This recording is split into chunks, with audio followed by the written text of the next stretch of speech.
اس کی وجہ کیا ہے؟ اس لیے کہ تم شراب و شباب کی طرف گئے. نکل آؤ شراب سے, نکل آؤ شباب سے. صلاح الدین ایوبی ہی نے کہا تھا کہ ہزاروں ہتھیار کی جھنکار مسلمانوں کو وہ تباہی پر نہیں لا سکتی جو شراب اور شباب مسلمانوں کو تباہی کے دہانے پر پہنچا دیتا ہے. اس لیے میری قوم کے جوانوں احساس کرو, سوچو, غور کرو.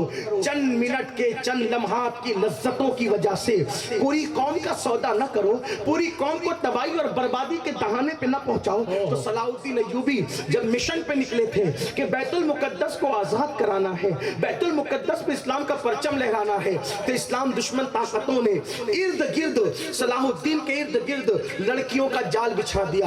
اب ذرا دیکھنا, اگر وہ ہماری طرح ہوتے, ان کی تربیت نہ کی ہوتی, نہیں ہوتی, قادریت کا فیضان ان کی آنکھ اور ان کے دل پر نہ ہوتا, تو پھر کیا ہوتا؟ اللہ اکبر. سلطان کو شکار کرنا تھا, سلطان شکار کر رہے تھے اس لیے کہ جنگل میں تھے. شکار کرتے کرتے سلطان جنگل میں اللہ اکبر اپنے دوستوں سے, اپنے ساتھیوں سے دور نکل جاتے ہیں, اور دور نکل گئے تو بالکل جو ہے وہ ساتھی بچھڑ گئے, اور وہ ساتھیوں سے بچھڑ گئے. بڑا شیر دل تھا سلطان, سلطان بہت طاقتور, اللہ نے اس کو بہت قوت دی تھی. صلاح الدین ایوبی کو قادری جو ہو پھر وہ بے خوف ہی تو ہوگا. اس لیے کہ سرکار غوث پاک کہتے ہیں مریدی لا تخف اللہ ربی اتانی رفعتا للت المنالی. میرے مرید گھبرانا مت, میرے مرید ڈرنا مت. قادریوں کے ڈر کیسا؟ سیاسی لیڈروں سے ڈر رہے ہو, کون سی قادریت ہے؟ بیماریوں سے ڈر رہے ہو, کون سی قادریت ہے؟ مندی سے ڈر رہے ہو, کون سی قادریت ہے؟ مطلب قادریت میں ڈوبے نہیں, اسی لیے ڈر ہے. جس دن قادریت دل میں بیٹھ جائے کسی سے نہیں ڈر. وہ ٹیپو سلطان اتنا بے جگر تھا, تحقیق کرو قادری سلسلے میں مرید تھا. بلکہ ہم نے تو اپنے بزرگوں سے سنا ہے کہ ایسا پکا اور ایسا کٹر قادری تھا وہ ٹیپو سلطان, جس کو دنیا کہتی ہے, جس نے اپنی تلوار پہ یا شیخ عبد القادر جیلانی شیخ اللہ لکھا ہے. جب تک سلطان حیات رہے انگریزوں کو یہ کہنے کی ہمت نہیں ہوئی کہ ہندوستان ہمارا ہے. جب سلطان شہید ہوئے تھے تو اس کی لاش سے بھی انگریز ڈر رہا تھا. آج چوہوں سے ڈرتے ہو کیونکہ اللہ کا ڈر نہیں ہے. چھپکلی سے ڈرتے ہو, اللہ کا ڈر نہیں ہے. اللہ کا ڈر نکل جائے تو انسان مخلوق سے ڈرنے لگتا ہے, اور جب اللہ کا ڈر دل میں بیٹھ جائے تو آدمی بے خوف ہو.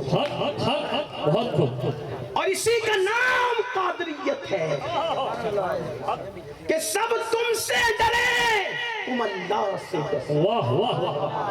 غوث پاک کتنے بے خوف تھے, منبر پہ کھڑے ہو کے بادشاہ کو چیلنج کرتے تھے, سیدھے رہے. آج تو محلے کے کارپوریٹر کو نہیں کہہ سکتے سیدھے رہے, وہاں بادشاہ کو کہتے تھے سیدھے رہے ورنہ تیری اوقات یاد دلا دوں گا. ہمیں کوئی 2 کوڑی کا تحفہ لا کے دے دے تو آدھا جھک جاتے اس کے سامنے. بادشاہ لے کر آیا تحفہ, سونے کی اشرفیاں لے کر آیا. حضور لے لو, کہا لے جا, میں نہیں لیتا. یہ جگر تو چاہیے نا, جس کے دل کا کنیکشن قدرت سے جڑتا ہے وہ یوں بے نیاز ہے. کون دیتا ہے دینے کو منہ چاہیے. میں یہ نہیں کہتا تحفہ نہ لیا کرو, لیکن حلال حرام دیکھ کے لیا کرو. بہت اچھے. حلال ہوا کرے تو لے لو, حرام ہوا تو بالکل بے جگری سے کہو لے جا. غوث پاک نے کہا لے جا. اس نے کہا حضور لے لو. فرمایا کہا نہ لے جا. اس نے کہا حضور لے لو, تحفہ لینا سنت ہے. اس کو پتا نہیں تھا کہ کس کا لینا سنت ہے. جلال میں آ گئے, دونوں اشرفیوں کی تھیلیاں اٹھائی, پکڑ کے ایسے دبایا نیچے خون گرنے لگا. فرمایا لوگوں کا خون چوس کے لا کر مجھے دیتا ہے, میں تیری جنت چاہتا ہوں, تو میری جہنم چاہتا ہے. اگر نسبت رسول کا خیال نہ ہوتا اس کو اتنا نچوڑتا کہ اسی خون میں تیرا محل ڈوب جاتا. آئندہ ایسی حرکت نہیں کرنا چاہتا. یہ تھا ہمارا کردار. غوثیت ماپ کے اندر یہ آج کیا جہاں دیکھا جھکے, جہاں جھکو ایک ہی بار کرو, ایک ہی در پہ جھکو جو اللہ کا در ہے, اور کسی تمہارا سر اتنا سستا نہیں ہے کہ ہر کسی طاقت کے آگے جھکے. تم جھکنے پیدا نہیں ہوئے ہو, تم جھکانے پیدا. واہ واہ واہ واہ. صرف جھکنا ہے تو اللہ کی بارگاہ میں. جب تک تم اللہ کی بارگاہ میں جھکتے رہے, پوری کائنات تمہارے قدموں میں جھکتی رہی. جب سے تم نے اللہ کی بارگاہ میں جھکنا چھوڑ دیا ہے, تمہاری پیشانیاں آوارہ ہو گئی ہے, در در پہ جھک رہے ہو. اور جھکنے والے تمہاری عزت بھی نہیں کر رہے, لوگ تمہیں پیر مارے. فٹ بال کی طرح تمہاری زندگی ہوگی. بلکہ فٹ بال کو مارنے والا مار کر کے, فٹ بال کو مارنے والا مار کر اگر گراؤنڈ کے باہر ہو جائے نا فٹ بال, تو اس کو عزت سے اٹھا کے لاتا ہے. تمہیں تو کوئی اٹھانے بھی تیار نہیں. یہ ذلت ہے, یہ رسوائی ہے, اور اس سے نکلنا ہے تو اللہ کی چوکھٹ کی طرف آنا. مسجدوں کو ویران کر دیا, اللہ کے گھروں کو ویران کر دیا, اور یہ سوچتے ہو کہ اللہ تمہیں عزت دے گا, اللہ وقار دے گا. جو قوم جمعہ کی 2 رکعت پڑھ کر ایسے بھاگتی ہے جیسے اسکول کی چھٹی ہونے پہ بچے کلاس روم سے بھاگتے ہیں, وہ قوم عزت کے لائق کب ہے, وہ قوم مقام کے لائق کب ہے, وہ قوم جہاں بانی کے لائق کب ہے, وہ قوم کی تاریخ سنہری حرفوں سے کیسے لکھی جائے گی. ارے مسلمان تو وہ تھا اگر موقع مل جائے تو سجدے میں چلا جاتا تھا. مسلمان تو وہ تھا وقت مل جائے تو عبادت میں گر جائے, عبادت کرنے لگ جاتا تھا, تلاوت کرتا تھا, تسبیح کرتا تھا, تحلیل کرتا تھا. راتیں مسلمانوں کی مسلوں پر گزرتی تھی. آج اپنی راتوں کا جائزہ لو. نرم نرم گدوں پر موبائل کے اندر زنا کے مناظر دیکھ کر انٹرنیٹ کے ریچارج پر اتنے روپے خرچ کرتے ہو, اس میں ایک غریب کے مہینے بھر کے راشن آ سکتا ہے. مسلمان لوگ کے مسلمانوں کا برا حال ہے, تو تمہارے کرتوت تو دیکھو, اپنے حالات تو دیکھو. قرآن کہتا ہے ان اللہ لا یغیر ما بقوم حتی یغیر ما بانفسہم. اللہ کسی قوم سے اس وقت تک نعمت نہیں چھینتا جب تک کہ وہ قوم ایسے کرتوت نہ کرے کہ اس سے نعمت چھینی جائے. اسی ہندوستان میں سینکڑوں سال تم نے حکومت کی, تاج محل تم نے بنایا, لال قلعہ تم نے بنایا, ہندوستان کو تم نے سجایا, اور آج اس ہندوستان میں تمہارے ہاتھ میں اگر بھیک کا کٹورا ہے تو کیوں؟ تمہارے کرتوت. لڑکیوں کو پاپ کی نظر سے دیکھو گے تو یہی دن دکھائے جائے, ہاتھوں میں شراب کے پیالے ہوں گے تو یہی دن دکھائے جائے, ہاتھوں میں تاش کے پتے ہوں گے تو یہی دن دکھائے جائے. ماں باپ کا ادب نہیں اور لڑکیوں کو مناتے پھر رہے ہو. جتنا تو کسی معشوقہ کو مناتا ہے اتنا ہی اگر اپنے ماں باپ کو منا لیتا تو کائنات تیرے قدموں میں لا کے رکھ دی جاتی. ماں تو انتظار کر رہی کہ میرا بیٹا میری خیریت پوچھے.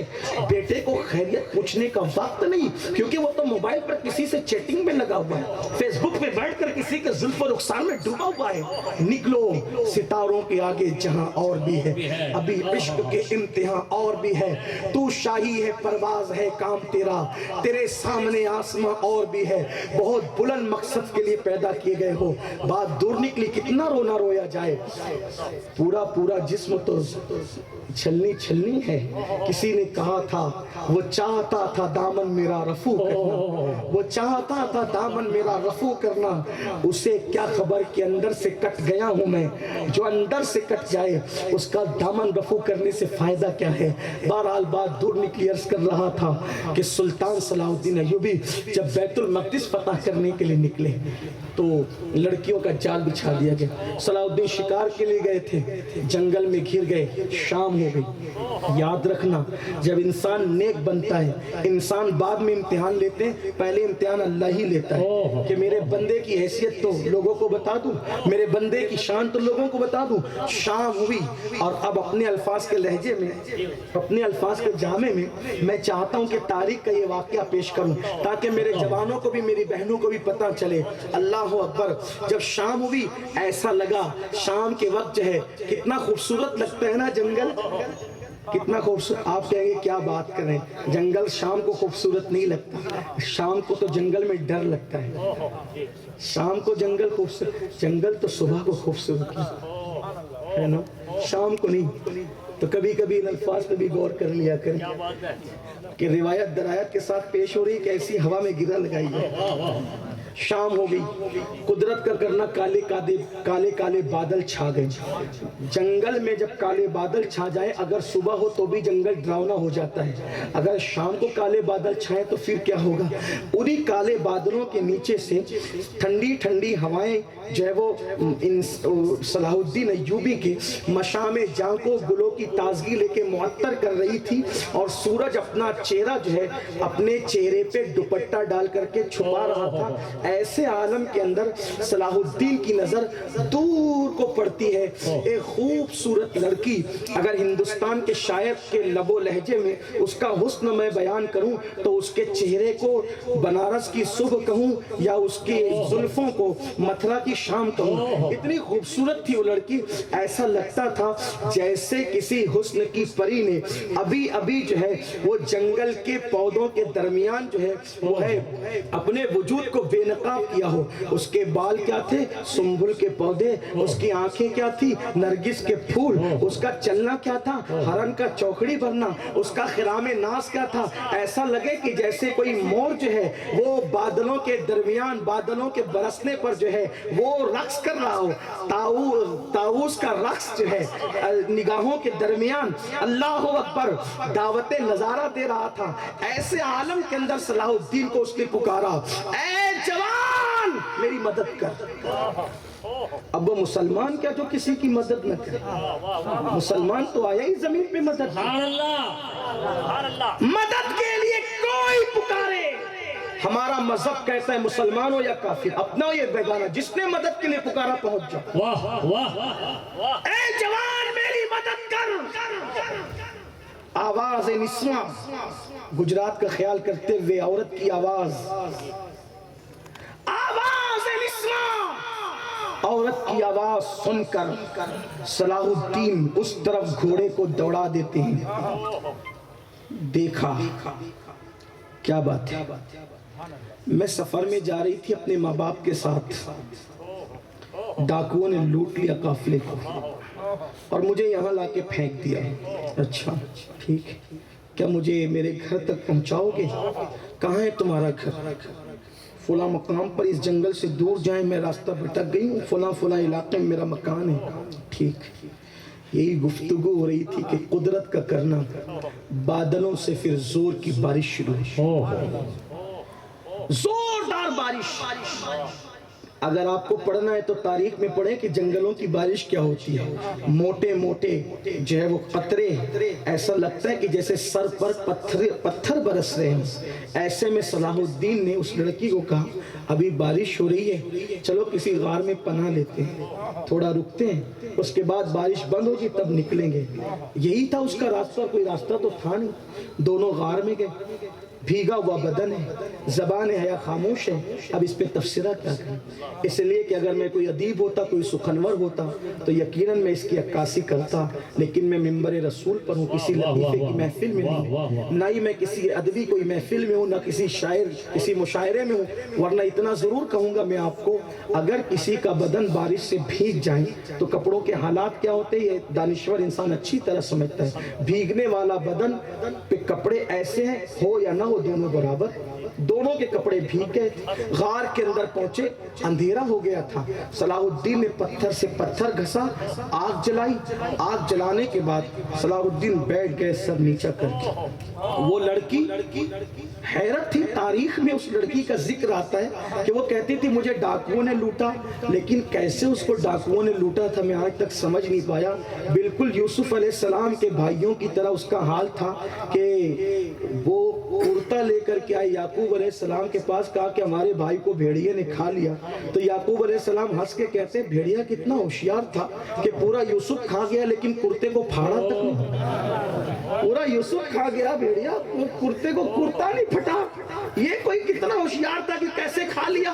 بھئی کوئی انسان کو بھیڑیا کھائے گا تو پہلے تو کرتا پھاڑے گا، کرتا صحیح سلامت۔ دیکھو چور چوری کرتا ہے تو رومال تو چھوٹ ہی جاتا ہے، کوئی نہ کوئی نشانی تو چھوٹ جاتی ہے نا، بس یہی حال تھا۔ وہ کہتی تھی مجھے ڈاکوؤں نے یہاں لا کے پھینکا۔